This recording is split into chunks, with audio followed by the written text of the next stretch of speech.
আসসালামু আলাইকুম রহমতুল্লাহ। Engineering university girls school and কলেজের একাদশ ও দ্বাদশ শ্রেণীর ব্যবসা শিক্ষা শাখার প্রিয় শিক্ষার্থীরা, তোমাদের সাথে ধারাবাহিক অনলাইন ক্লাসে আমি অষ্টম অধ্যায়ের আলোচনা করছি। আজকে তোমাদের সাথে এই অধ্যায়ের অবচয় নির্ণয় পদ্ধতি নিয়ে তোমাদের সাথে আলোচনা করার কথা রয়েছে। এর আগে আমি বলবো, তোমাদেরকে একটু হোমওয়ার্ক দিয়েছিলাম যে সম্পদের মোট ব্যয় কীভাবে নির্ণয় করা হয়, এবং এই অধ্যায়ের প্রথম 3 পৃষ্ঠার থিওরি তোমাদের বলতে বলেছিলাম। আমার বিশ্বাস তোমরা সেটা পড়েছো, মোট ব্যয় নির্ণয়ের সূত্রটি পড়েছো এবং তোমরা প্রথম 3 পৃষ্ঠার থিওরিগুলোও পড়েছো। যদি পড়ে থাকো তাহলেই কেবল আজকের ক্লাস তোমাদের জন্য প্রাণবন্ত হবে এবং বুঝতে সহজ হবে। আমি তোমাদের একটু মেমোরাইজ করে নিচ্ছি। সেটা হচ্ছে সম্পদের মোট ব্যয়ের ক্ষেত্রে তোমাদের আমি যে কথাটা লিখে দিয়েছিলাম যে সম্পদের মোট ব্যয় নির্ণয় হবে সম্পদের ক্রয় মূল্য, সাথে যোগ হবে সম্পদের পরিবহন, যোগ হবে আমদানি শুল্ক, যোগ হবে ভ্যাট।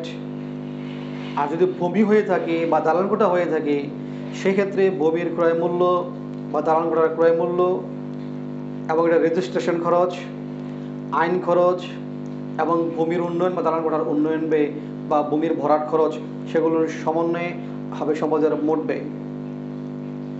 তো তোমাদেরকে বলেছি আজকে অবচয় নির্ণয় সম্পর্কে আলোচনা করব। অবচয় নির্ণয় জানতে হলে তোমাকে আগে জানতে অবচয়টি কী।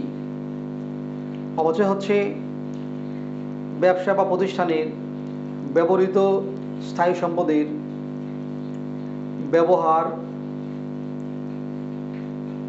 এবং কালাতিবাহন, মানে সময় অতিবাহন হওয়া, সময় পার হয়ে যাওয়া, কালাতিবাহন, বাজার মূল্যের স্থায়ী পতন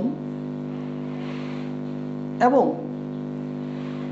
নতুন সম্পদের উদ্ভবের কারণে সম্পদের গুণ, পরিমাণ বা মূল্যের যে হ্রাস ঘটে, তাই হচ্ছে ওই সম্পদের অবচয়। আমি আবার বলছি, অবচয় অর্থাৎ কোনো প্রতিষ্ঠানের পরিচালনার জন্য ব্যবহৃত স্থায়ী সম্পদের ব্যবহার ক্রমাগত তার যে ব্যবহার করা হয় সেই ব্যবহারের কারণে অথবা কালাতিবহন অথবা বাজার মূল্যের স্থায়ী পতনের কারণে সম্পদের গুণ, পরিমাণ বা মূল্যের যে হ্রাস ঘটে, তাই হচ্ছে ওই সম্পদের অবচয়। এই অবচয় হচ্ছে কারবারের একটি মুনাফা জাতীয় ব্যয়।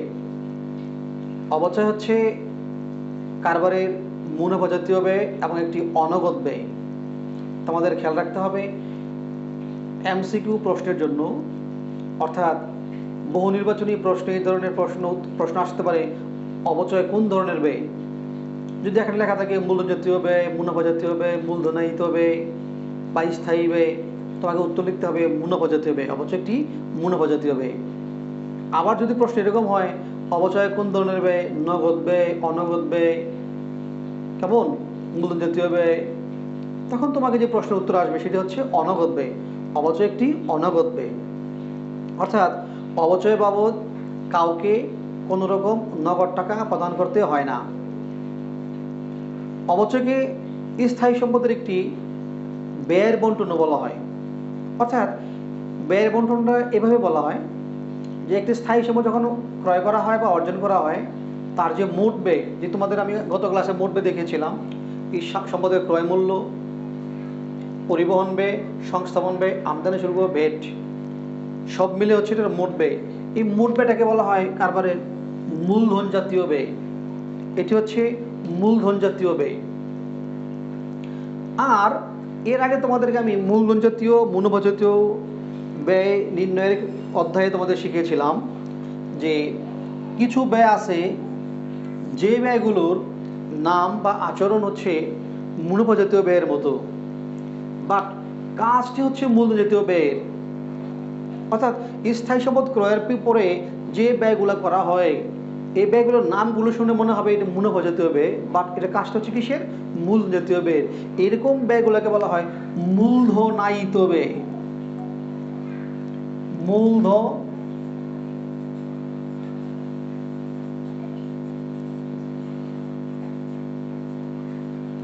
মূলধনায়িত ব্যয়, এটিকে বলা হয় মূলধন জাতীয় ব্যয়। এবং এই মূলধন জাতীয় এবং মূলধনায়িত দুটি ব্যয় যে সমন্বয়ে যে মূলধন জাতীয় ব্যয় হলো, এটিকে বলা হয় মূলধন জাতীয় ব্যয় বা স্থায়ী সম্পদের মোট ব্যয়। এই যে একটি সম্পদ যে মোট ব্যয় করে অর্জন করা হলো, ধরে নাও টোটালি সবগুলো ব্যয় সমষ্টি হয়ে গেল 5 লক্ষ টাকা। এই 5 লক্ষ টাকা ব্যয় করে আমি যে একটি স্থায়ী সম্পদ অর্জন করলাম, এটিকে আমি দীর্ঘদিন ব্যবহার করব, অনেক দিন ব্যবহার করব। তো আমি যে বছর ক্রয় করেছি, আমি যদি ওই বছর পুরো 5 লক্ষ টাকা ওই বছরের ব্যয় দেখাই, তাহলে পরবর্তী সময়ে যদি ব্যয়টা না দেখাই, তাহলে যে বছর আমি 5 লক্ষ টাকা এক বছরের ব্যয় দেখাবো, সে বছর আমার মুনাফার পরিমাণ অনেক কম হয়ে যাবে। এবং পরবর্তী বছর যদি আমি ব্যয়টা না দেখাই, তখন মুনাফার পরিমাণ বেশি হয়ে যাবে, মুনাফার তারতম্য অনেক বেশি হয়ে যাবে। সে কারণে যেহেতু আমি এটা দীর্ঘদিন ব্যবহার করব এবং দীর্ঘদিন এখান থেকে সুবিধা ভোগ করব, তাই ব্যয়টাকেও একটি আনুমানিক সময়, যারা এই বিষয়ে বিশেষজ্ঞ থাকেন তারা এই সম্পদের একটি আয়ুষ্কাল কতদিন সেটা ব্যবহার করা যাবে তা আগে থেকে তারা নির্ধারণ করে ওই সময়ের মধ্যে পুরো ব্যয়টাকে ভাগ করে প্রতি বছরে এটাকে ভাগ করে দেওয়া হয়। এই জন্য এটাকে বলা হয় ব্যয়ের বন্টন, অবচয়কে ব্যয়ের বন্টন বলা হয়। আবার অনেকে এটাকে বলা হয় যে সম্পদ পুনরায় অর্জন করার জন্য একটি সোর্স অফ ফান্ড। যদিও এটাকে সোর্স অফ ফান্ড বলা যায় না, কারণ এখানে বাইরে থেকে কোনো টাকা আসে না, কারবারের টাকাই কারবারের মধ্যে থেকে যায়। এটি হচ্ছে ব্যাপারটা এরকম যে একটি সম্পদ আমি ক্রয় করেছি যে 5 লক্ষ টাকা ব্যয় করে, আমি এটা যদি 10 বছর ব্যবহার করতে পারি, তাহলে 10 বছর পরে আমাকে আবার আরেকটি সম্পদ ক্রয় অর্জন করতে হবে বা একটা যন্ত্রপাতি কিনতে হবে। তা আমার যদি আগে থেকে সে প্রস্তুতি না থাকে, তাহলে 10 বছর পরে হঠাৎ করে একটি সম্পদ ক্রয় করা সম্ভব হবে না।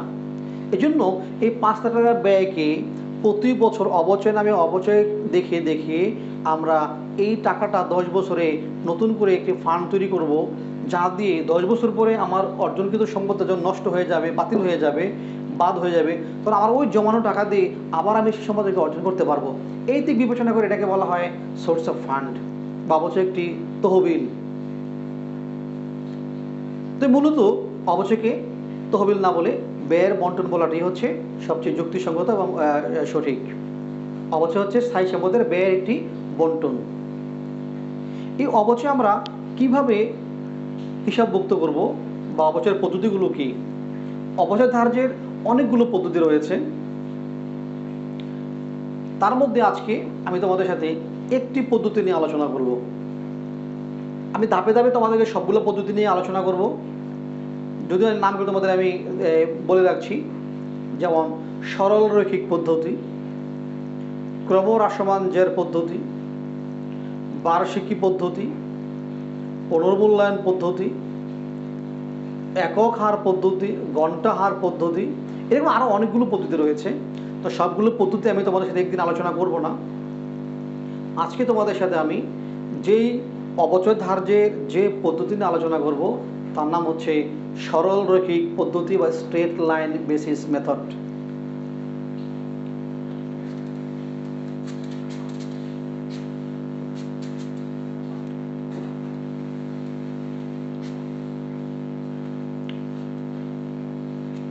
তোমরা এই মোট ব্যয় বিষয়টি তোমাদের আমি আগে আলোচনা করেছি, আজকেও বলেছি, তোমরা এটি একটু ভালো করে তোমাদের খাতায় নোট করে রাখবে যে সম্পদের মোট ব্যয় কীভাবে নির্ণয় করা হয়।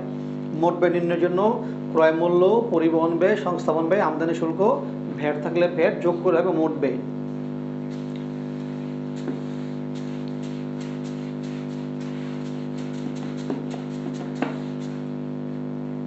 আমরা আজকে আলোচনা করব অবচয় ধার্যের পদ্ধতির মধ্যে 1 নাম্বার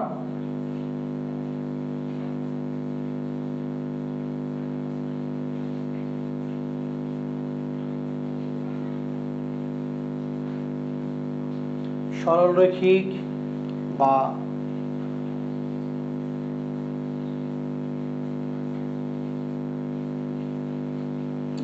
স্থির কিস্তি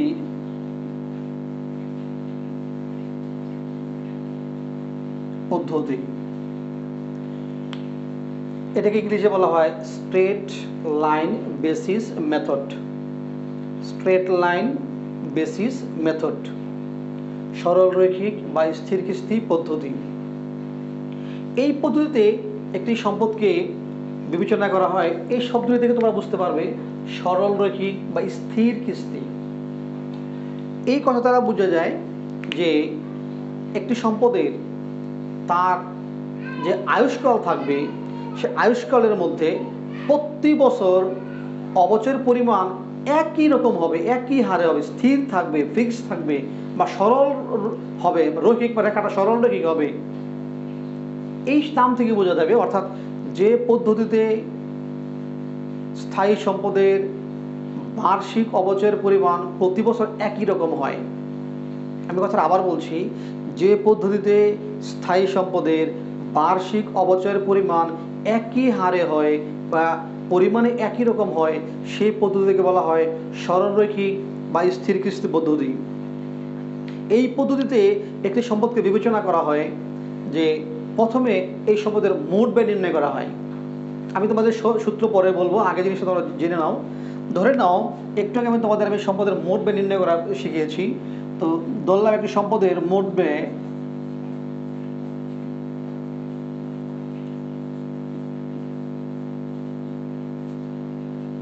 ধরে নিলাম আমরা 5 লক্ষ টাকা। একটি সম্পদের মোট ব্যয় হচ্ছে 5 লক্ষ টাকা। এটি যারা সম্পদের সম্পর্কে জ্ঞান রাখেন, যারা বিশেষজ্ঞ, তারা আগে থেকে অনুমান করে যে এই সম্পত্তি কয় বছর ব্যবহার করা যাবে। আমরা ধরে নিচ্ছি যে এই সম্পত্তি কারবারের মধ্যে 10 বছর ব্যবহার করা যাবে। কিন্তু 10 বছর পরে সম্পত্তি অকেজ হয়ে যাবে বা বিকল হয়ে যাবে বা বাতিল হয়ে যাবে। তো যত সময় ব্যবহার করা যাবে বলে অনুমান করা হচ্ছে এটাকে বলা হয় এস্টিমেটেড লাইফ, অর্থাৎ সম্পদের আনুমানিক আয়ুষ্কাল।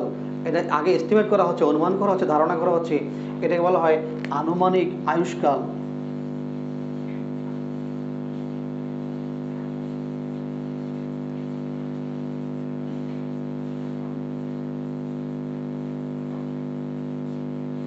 আয়ুষ্কাল আমি বললাম 10 বছর। 10 বছর। তো যে কোনো সম্পদ আয়ুষ্কাল শেষে সেটা যদি আর ব্যবহার করা না যায় তাহলে তার যে অবশিষ্টাংশ থাকে সেটুকুকে আর ব্যবহার উপযোগী না হলে পরে একটি মিনিমাম একটি দামে, বা যেটাকে আমরা বলি এই বাতিল মূল্য হিসাবে, অকেজ সম্পদ, অকেজ জিনিস যেটা আমরা একটি ন্যূনতম দামে বিক্রি করে দেওয়া হয়। তো সেই 10 বছর পরে ধরো একটা যদি লোহার যন্ত্রপাতি হয়ে থাকে তাহলে সেটাকে আমরা লোহা হিসাবে ওজন করে সেটাকে বিক্রি করে দেওয়া হয়। বা আমরা যদি তোমরা দেখে থাকবে অনেক সময় যদি তোমার একটা কম্পিউটার হয়, অনেক সময় অনেকে বলে যে পুরান কম্পিউটার, নষ্ট কম্পিউটার কিনে নেয় একটি ন্যূনতম দামে। তো 10 বছর আগে যে জিনিসটা ক্রয় করেছি 10 বছর পরে এটা অকেজ হওয়ার পরে কত টাকা বিক্রি করা যাবে এটা আগে থেকে অনুমান করা হয়। সেটাকে বলা হয় তার আনুমানিক যে মূল্যটা ধারণ করা হয় সেটা বলা হয় সলভেজ ভ্যালু, বা তার আয়ুষ্কাল শেষে যে মূল্য থাকবে ভগ্নাবশেষ মূল্য। অর্থাৎ তার আয়ুষ্কাল শেষে যে মূল্যটা পাওয়া যাবে বলে অনুমান করা হয় তার নাম হচ্ছে ভগ্নাবশেষ মূল্য।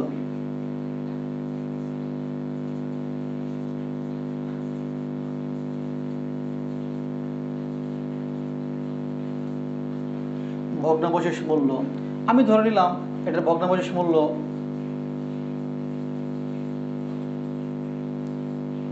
20,000 টাকা। আমি তোমাদেরকে 3টি তথ্য এখানে দিয়েছি, বলেছি সম্পদের যে মোট ব্যয় সে মোট ব্যয় হচ্ছে আমার 5 লক্ষ টাকা। তোমরা একটু নামগুলো দেখে নাও আমি কি কি লিখেছি।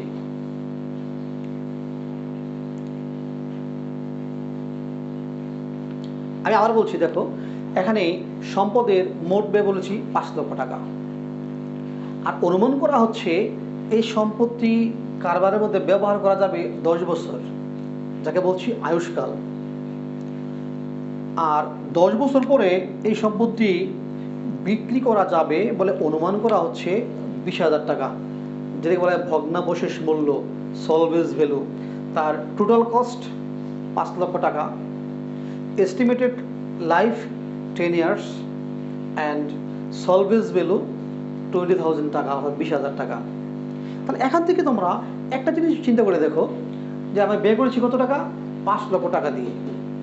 ব্যবহার করবো কয় বছর, 10 বছর। তাহলে 10 বছর পরে বিক্রি করে কত টাকা পাওয়া যাবে, 20,000 টাকা। তার মানে কি দাঁড়ালো যে আমার 5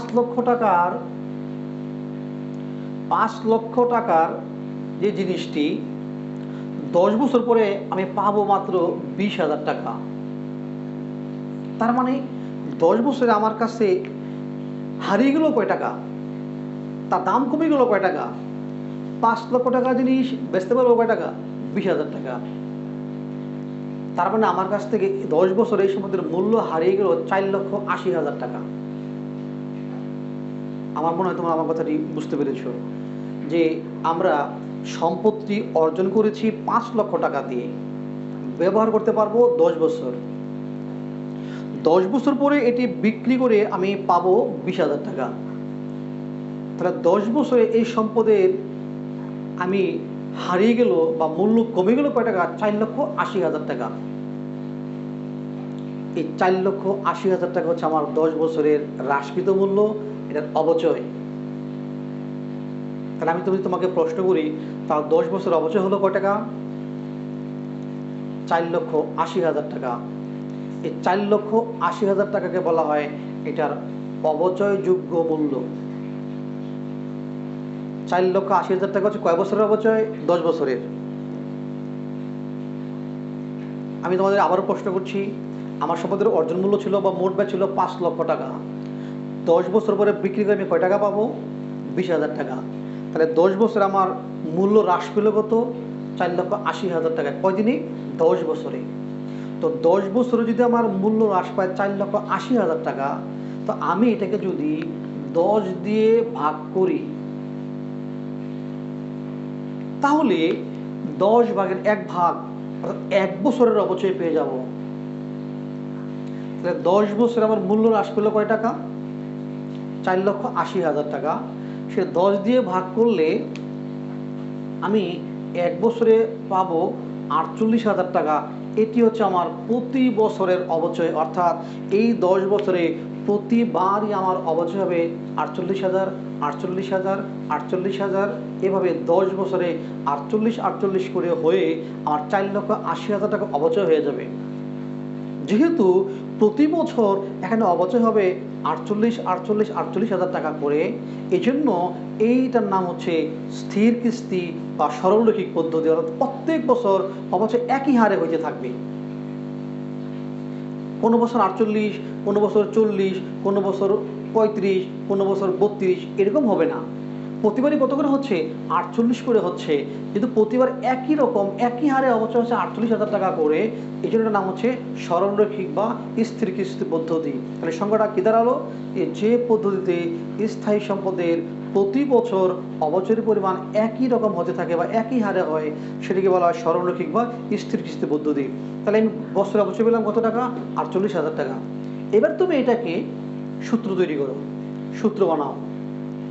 সূত্র তুমি কখনো মুখস্থ করবে না, তুমি সূত্রটা বুঝতে চেষ্টা করবে, বুঝবে। সূত্র তুমি নিজে তৈরি করবে। সূত্র দিয়ে কখনো অঙ্ক হয় না, অঙ্ক থেকে সূত্র তৈরি হয়। তুমি সূত্র তুমি তৈরি করো, এখন সূত্র তুমি তৈরি করে দাও। এই যে আমি 38,000 টাকা তোমাদের অবচয় বললাম, কেমনি করেছি, 5 লাখ। 5 লাখ টাকার নাম কি, সম্পদের মোট ব্যয়। সম্পদের মোট ব্যয়। আর এই 20,000 টাকাকে কি বলেছি আমরা, সম্পদের ভগ্নাবশেষ মূল্য। আর 10-এর আমরা কি বলেছি, আনুমানিক আয়ুষ্কাল। তাহলে সম্পদের মোট ব্যয় মাইনাস ভগ্নাবশেষ মূল্য ভাগ আয়ুষ্কাল, পেয়ে গেলাম বার্ষিক 1 বছরের অবচয়। তাহলে আমরা যদি সূত্রটি লিখি তাহলে আমাদের সূত্রটি কি দাঁড়ালো, সূত্রটি দাঁড়ালো সরলরৈখিক বা স্থির কিস্তি পদ্ধতিতে বার্ষিক অবচয় নির্ণয়।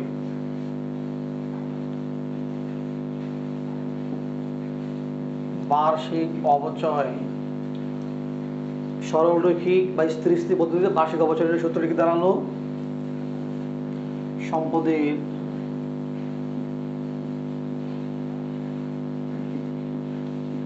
মোট ব্যয় মাইনাস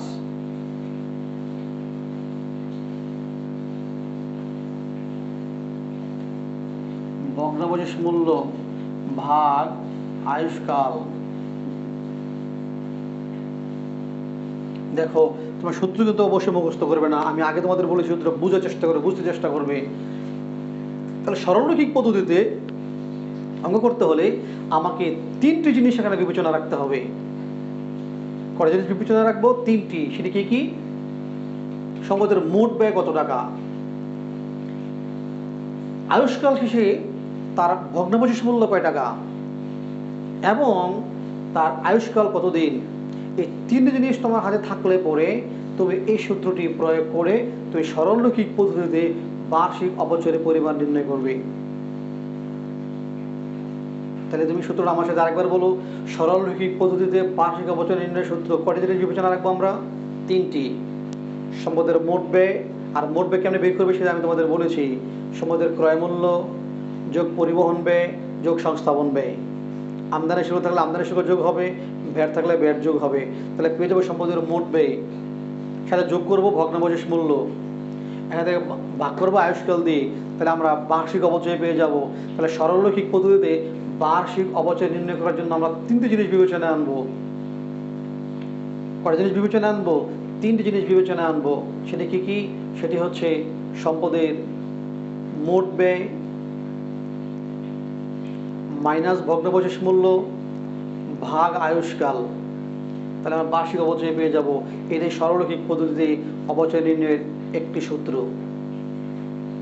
সরলরৈখিক পদ্ধতিতে অপচয় নির্ণয় করার জন্য আরও বিকল্প ব্যবস্থা রয়েছে, আমি তোমাদেরকে সেটি নেক্সট ক্লাসে আলোচনা করব।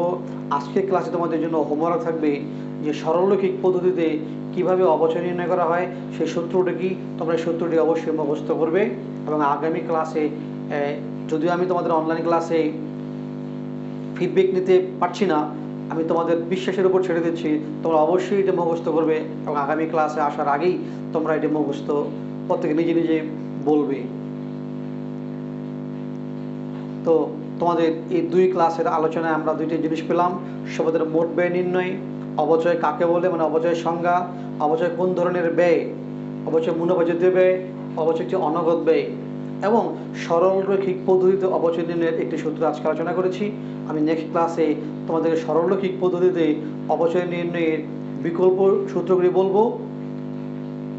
এইভাবে ধাপে ধাপে তোমাদের আমি সবগুলো সূত্র আলোচনা করব।